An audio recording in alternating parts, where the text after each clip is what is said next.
அப்போ 25 வருஷமாக ஃபாஸ்ட்ராக்கோட கஸ்டமராக இருக்கேன்னு நானும் பெருமையாக சொல்லிக்கலாம்.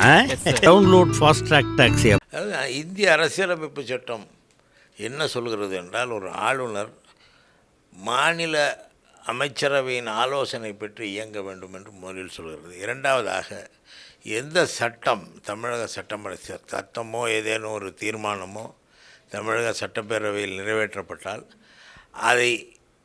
அதற்கு ஒப்புதல் அளிக்க வேண்டிய அதிகாரம் ஆளுநரிடம் இருக்கிறது. அதற்கு ஒப்புதல் அதில் ஏதேனும் குறைபாடுகளை அவர் பார்த்தால் உடனடியாக அவர் மாநில அரசுக்கு தெரிவித்து அந்த குறைபாடுகளை சரி செய்ய சொல்லலாம். ஒன்று.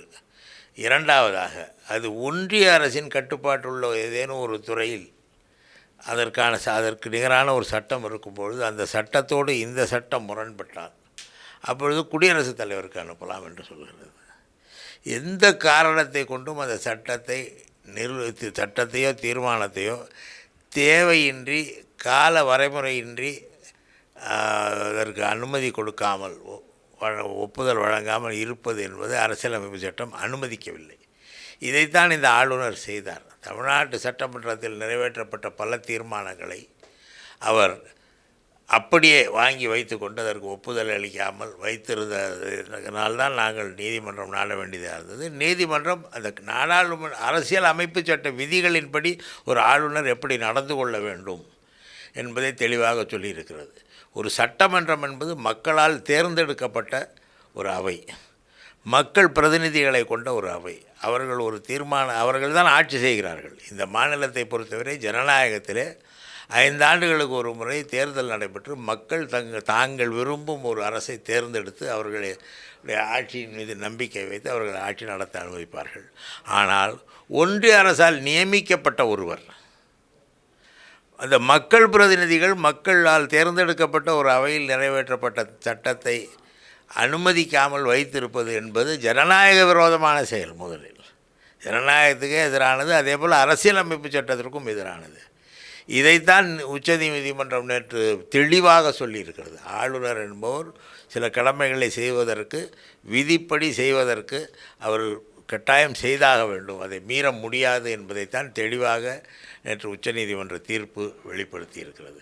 ஒரு குறிப்பிட்ட கால அளவிற்கு மேல் எந்த சட்டத்தையோ எந்த தீர்மானத்தையோ அவர் கையில் வைத்திருக்கக்கூடாது, அனுமதி வழங்காமல் வைத்திருக்கக்கூடாது என்று தெளிவாக சொல்லியிருக்கிறது. இது வரவேற்கத்தக்கது. இது இந்தியாவில் உள்ள அனைத்து ஆளுநர்களுக்கும் இது பொருந்தும். குறிப்பாக ஒரு குடியரசுத் தலைவர் தேர்ந்தெடுக்கப்பட்டவர், தேர்தலில் போட்டியிட்டு தேர்ந்தெடுக்கப்படுபவர், குடியரசு துணைத் தலைவரும் தேர்தலில் போட்டியிட்டு தேர்ந்தெடுக்கப்படுபவர், அதே போல் பிரதமராகட்டும் முதலமைச்சராகட்டும் எல்லோருமே அப்படித்தான். ஆனால் நியமிக்கப்பட்ட பதவியில் இருக்கிறது ஒரே பதவி, அதிகாரமிக்க பதவி எது என்பது ஆளுநர் பதவி தான். அவர் ஜனநாயக முறைப்படி அங்கே வந்தவர் அல்ல. ஆனால் அவர் அரசியலமைப்பு சட்டத்தை மீறி செயல்படுகிறார் என்றால் அது தவறு என்பதை உச்சநீதிமன்றம் சுட்டி காட்டி இருக்கிறது என்று தான் சொல்ல வேண்டும். ஆர்டிகல் 200ல வந்து as soon as possibleன்ற ஒரு வார்த்தை இருக்கு. ஆமாம். இந்த ஜட்மெண்ட்ல வந்து ஒரு ஆளுநருக்கு டைம் லிமிட் செட் பண்ண முடியுமா? இது as soon as possibleன்னு சொன்னாலே, எவ்வளவு விரைவில் முடியுமோ அவ்வளவு விரைவில் என்று சொன்னாலே, இந்த சட்டம் அவர் கைக்கு வந்த உடனேயே அதை படித்துவிட்டு உடனடியாக அனுமதி கொடுக்க வேண்டும். அல்லது அவர் படித்துவிட்டு அதில் ஏதேனும் சிக்கல் தெரிந்தால் உடனடியாக மாநில அரசுக்கு இந்த காரணத்தினால் இந்த சட்டத்தை நான் உங்களுக்கு திருப்பி அனுப்புகிறேன், நீங்கள் அதை சரி செய்து அனுப்புங்கள் என்று சொல்ல வேண்டும். அதன் மீது விரைந்து நடவடிக்கை எடுக்க வேண்டும். as soon as possible என்ற சொல்லுக்கு பொருள் என்னவென்றால், ஒரு சட்டமன்றத்தில் நிறைவேற்றப்பட்ட ஒரு தீர்மானத்தையோ ஒரு சட்டத்தையோ உடனடியாக பரிசீலித்து முடிவெடுக்க வேண்டும் என்பதுதான். அப்படி என்றால் அதற்கு உடனடியாக பரிசீலித்து என்பது இவர்கள் கொடுத்திருக்க அவகாசம் கூட அதிகம் என்று தான் நான் கருதுகிறேன். உடனடியாக என்றால் இது அவரிடம் கிடைக்கப்பெற்ற உடனேயே அதை பரிசீலித்து அதை படித்து அதில் அவருக்கு ஏதேனும் சந்தேகம் இருந்தால் அந்த சந்தேகத்திற்கு மாநில அரசிடம் விளக்கம் பெற்று அதை திருப்பி கூட அனுப்பலாம். அதையும் உடனடியாக செய்ய வேண்டும். இந்த 1 மாத கால அவகாசம் என்று நீதிமன்றம் நேற்று கொடுத்திருக்கிற கால அவகாசம் கூட இந்த as soon as possible என்ற அந்த சொல்லை காட்டிலும் அதிகமான கால அவகாசமாகத்தான் நான் பார்க்கிறேன். யூனிவர்சிட்டி கிராண்ட்ஸ் கமிஷன் இது யூஜிசியோட ரெகுலேஷன்ஸ் அஃபெக்ட் பண்ணாதான் அவங்க இதை எப்படி ஹேண்டில் பண்ண போகிறாங்க? யூஜிசியோட பர்பஸ் வேறு. யூஜிசி என்பது வேறு நோக்கத்திற்காக இருப்பது. பல்கலைக்கழகங்களை உருவாக்குவது மாநில அரசு, பல்கலைக்கழகத்துக்கு ஆசிரியர்களை நியமிப்பது மாநில அரசு, பல்கலைக்கழக ஆசிரியர்களுக்கு சம்பளம் தருவதும் மாநில அரசு. எல்லாமே மாநில அரசு செய்யும் பொழுது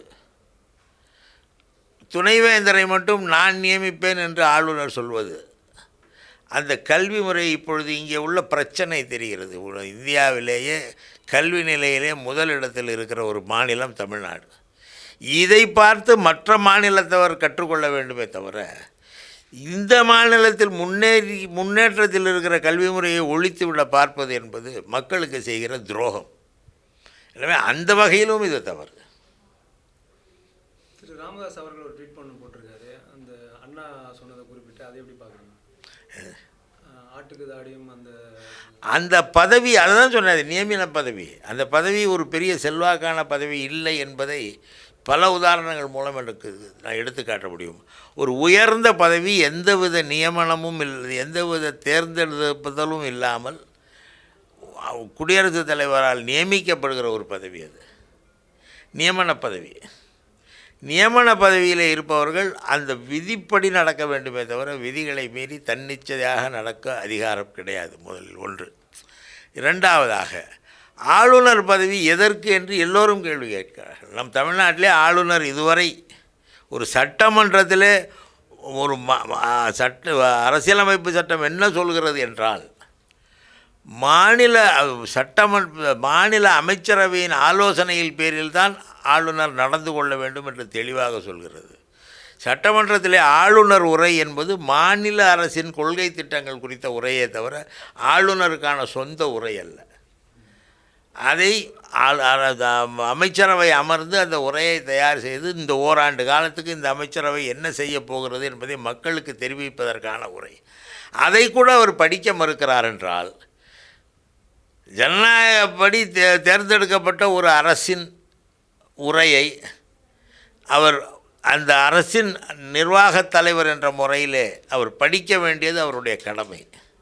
ஆனால் அதையே படிக்க மறுக்கிறார் என்றால், அவருக்கு பிடிக்காதவற்றை அவர் ஒன்றும் தமிழ்நாட்டு மக்களால் தேர்ந்தெடுக்கப்பட்டவர் அல்ல, யாராலும் தேர்ந்தெடுக்கப்பட்டவராக இல்லை. ஆனால் அவர் அதை படிக்க மறுக்கிறார் என்றால் அரசியலமைப்பு சட்டத்துக்கு எதிராக அவர் நடந்து கொள்கிறார் என்றுதான் பொருள்.